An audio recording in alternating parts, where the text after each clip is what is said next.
আসমান সুন্দর, জমিন সুন্দর, সুন্দরী সুন্দরী পাল্লা। জানি না কত সুন্দর তুমি আল্লাহ।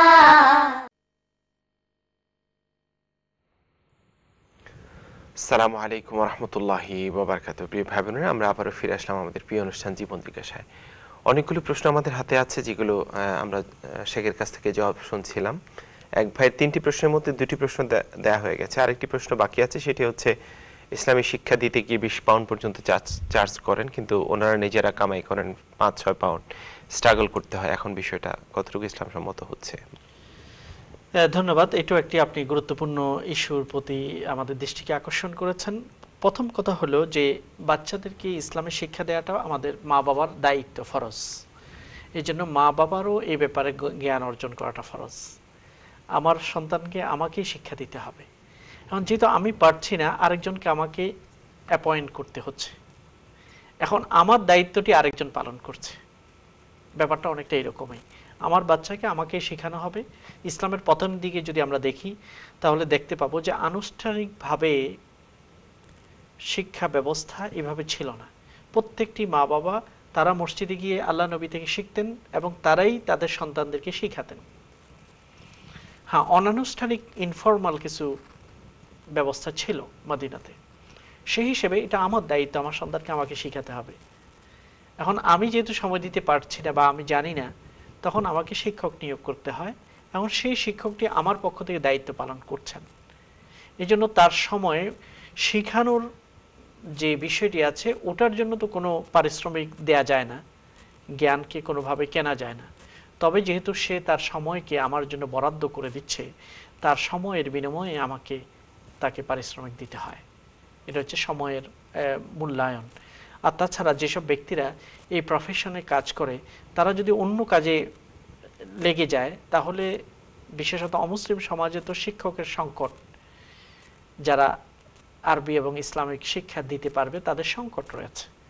তো এই জন্য আসলে এই বিষয়টি আমাদেরকে সব দিকেই বিবেচনা করতে হবে যে আমার দায়িত্ব আমার সন্তানকে শেখানো। আমি যেহেতু পারছি না, আরেকজনকে আমি তার সময়কে নিতে হচ্ছে আমার। এই জন্য তার সময়ের বিপরীতে তাকেও তো যেহেতু সমাজে থাকতে হবে, তাকেও যেহেতু তার পরিবার চালাতে হবে, এই জন্য সে যদি অন্য কাজে ব্যস্ত, ব্যবসা বাণিজ্য কাজকার্যে ব্যস্ত হয়ে যায়, তাহলে মানুষের সন্তানকে কে শিক্ষা দেবে?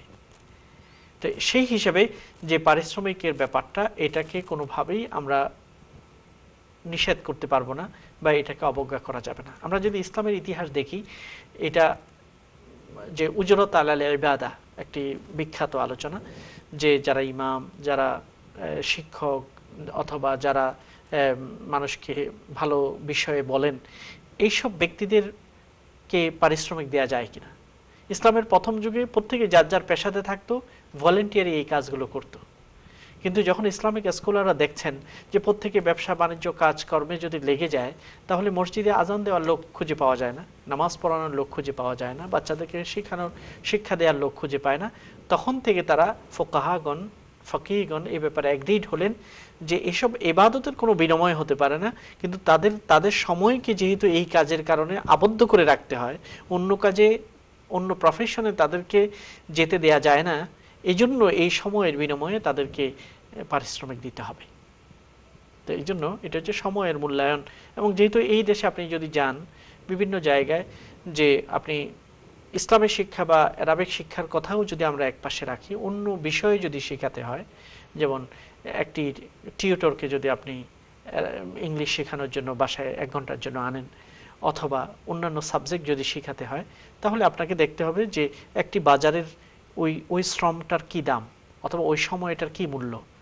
কাজে ওই হিসেবে আপনাকে বিবেচনা করতে হবে। এরকম বিবেচনা করাটা অন্যায় যে আমি ম্যাথসের জন্য একজন টিচারকে আনবো, প্রতি ঘন্টায় আমি 25 to 30 দেব, কিন্তু ইসলাম শেখানোর জন্য একজনকে আনবো, তাকে দিব 5 পাউন্ড 10 পাউন্ড। তাহলে এটাও তো একটা ডিসক্রিমিনেশন।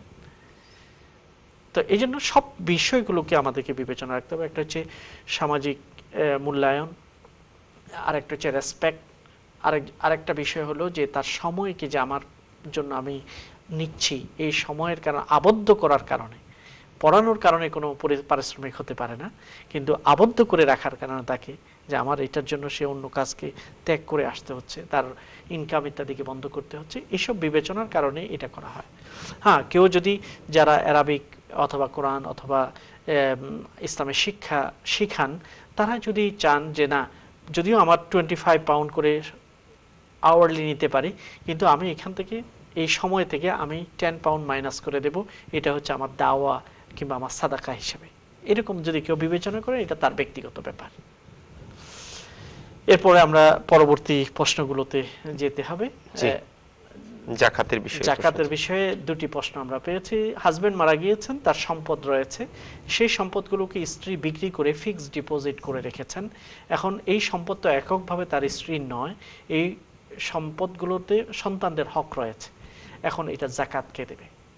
তো এই জন্য সন্তানরা যদি প্রাপ্তবয়স্ক হোক বা অপ্রাপ্তবয়স্ক হোক, যেহেতু এখন আপনার নিয়ন্ত্রণে, অর্থাৎ যিনি মারা গেছেন তার স্ত্রী যেহেতু পুরো সম্পদকে নিয়ন্ত্রণ করছে, সবার পক্ষ থেকে তিনি জাকাত দিয়ে দেবেন, যেহেতু পুরোটা তার নিয়ন্ত্রণে তিনি রেখেছেন। আর সন্তানরা যদি বড় হয়ে যায় এবং তিনি যদি এই অর্থটাকে তাদের মধ্যে বন্টন করে দেন ইসলামী শরিয়া মিরাস আইন অনুযায়ী, ইনহেরিটেন্স ল অনুযায়ী, তখন যে যতটুকু পাবে ওটা পাওয়ার পরে 1 বছর অতিবাহিত করার পরে সেটা জাকাত দিতে হবে।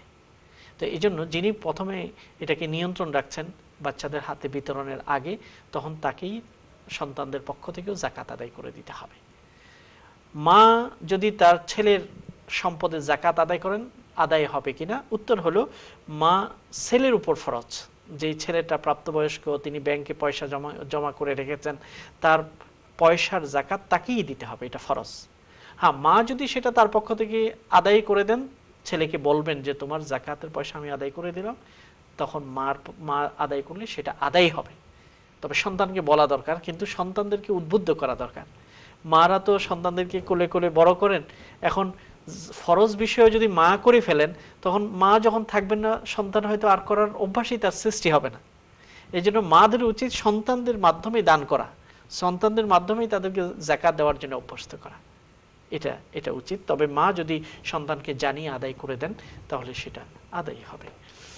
ছেলে মেয়ে বিবাহ করেছে ইসলামী শরিয়া অনুযায়ী, এখন এই দেশের সিভিল রেজিস্ট্রেশন করা বা ইংলিশ রেজিস্ট্রেশন করাটা জরুরি কিনা বা জায়েজ কিনা, করা দরকার আছে কিনা? উত্তর হলো এই, হ্যাঁ, ইসলামিক সেন্টারগুলোতেও আপনারা এইভাবে বিবাহটা করাবেন যাতে করে একই সাথে সিভিল রেজিস্ট্রেশনটা হয়ে যায়। ইসলামিক আইনেই হবে, তবে বিভিন্ন মসজিদগুলো আছে, অথরিটি তাদের আছে, অর্থাৎ এই দেশের নিয়ম অনুযায়ী যে রেজিস্ট্রেশনগুলো হয়, ম্যারেজ রেজিস্ট্রেশনগুলোর দুটি নিয়ম।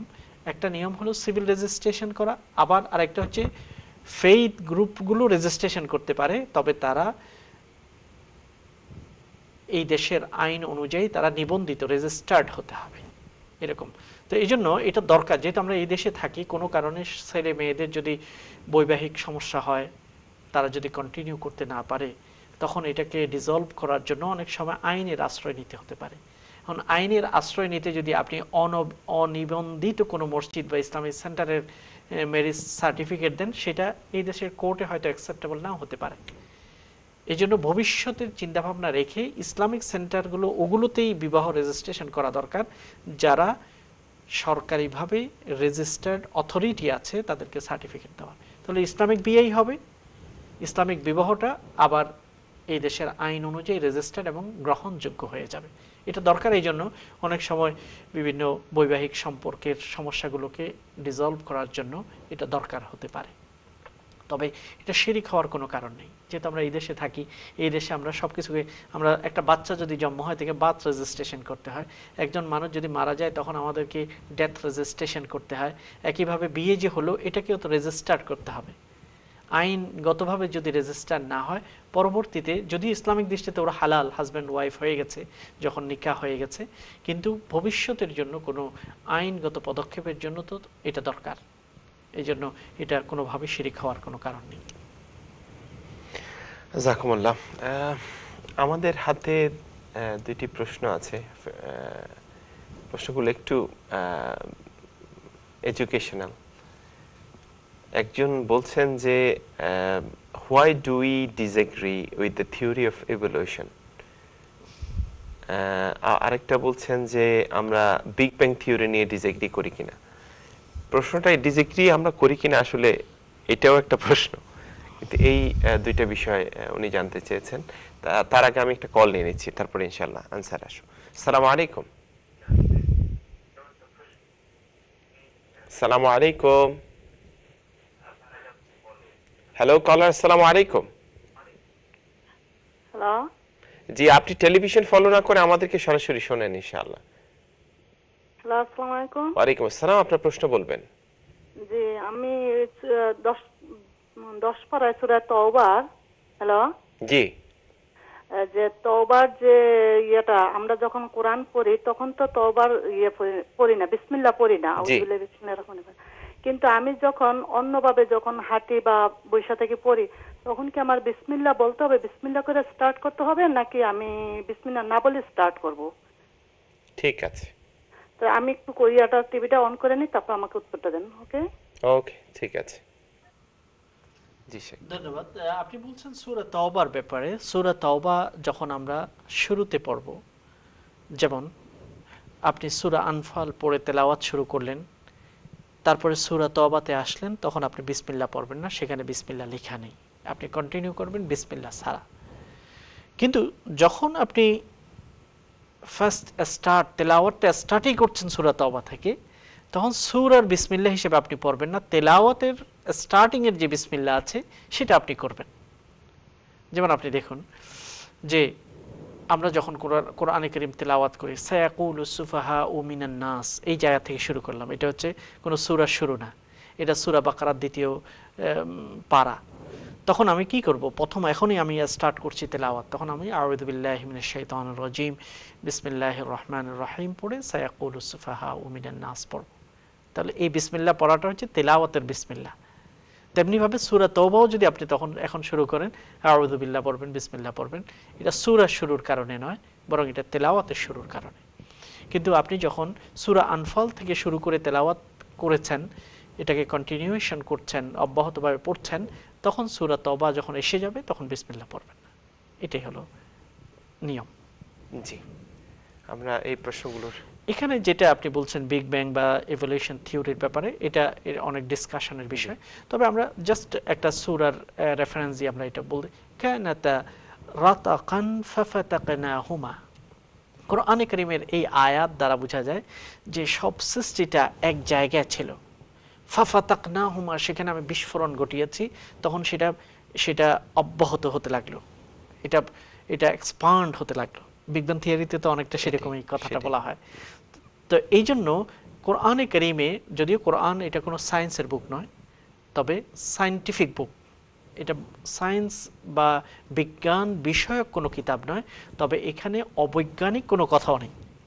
এই জন্য আল্লাহ তাআলা বলছেন ইয়াসিন ওয়াল কুরআনিল হাকিম, বিজ্ঞানসম্মত প্রজ্ঞাসম্মত কিতাব। সূরা ইয়াসিন যদি আমরা তেলাওয়াত করি, আমরা দেখবা সূর্যের গতি প্রবাহ নিয়ে কথা বলা হয়েছে, চন্দ্রের গতিপথ নিয়ে কথা বলা হয়েছে, গ্যালাক্সিগুলো নিয়ে কথা বলা হয়েছে। আল্লাহর কুদরত হিসেবে বর্ণনা করার জন্য সাধারণ মানুষের জন্য যতটুকু দরকার সেভাবেই আল্লাহ তাআলা বলছে। সাধারণ মানুষ যখন পড়বে সে তার ক্যাপাসিটি অনুযায়ী বুঝবে, যখন একজন বিজ্ঞানী পড়বেন তখন সে বিজ্ঞানী হিসেবে বুঝবেন। এটা হচ্ছে কোরআনের একটা শ্রেষ্ঠত্ব।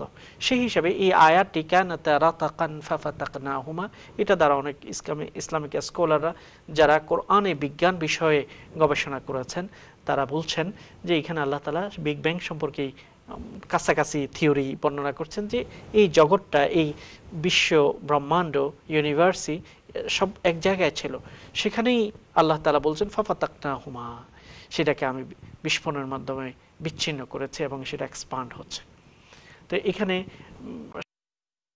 সাঙ্গরে যদি যিনি এই প্রশ্নটি আমাদের ইমেলটা প্রেরণ করেছেন, তিনি যদি এই ব্যাপারে আপনি যদি অনলাইনে দেখেন, জেদ্দা ভিত্তিক একটি সেন্টার আছে, centre for research on Quran and Sunnah. এই জায়গার মধ্যে এখানে বিজ্ঞানের আলোকে কোরআন সুন্নাহকে ব্যাখ্যা করা হয়েছে। এখানের লিটারেচারগুলো আপনি পড়ে দেখবেন ইনশাআল্লাহ। জাযাকুমুল্লাহ। আজকে চমৎকার সব প্রশ্ন পাচ্ছি, ভালো লাগছে। প্রিয় ভাইরা, চলে যাচ্ছে একটা ছোট্ট বিজ্ঞাপন বিরতিতে, ফিরে আসছি ইনশাআল্লাহ বিজ্ঞাপন বিরতি শেষ করে। আশা করছি আপনারা আমাদের সঙ্গ দিবেন।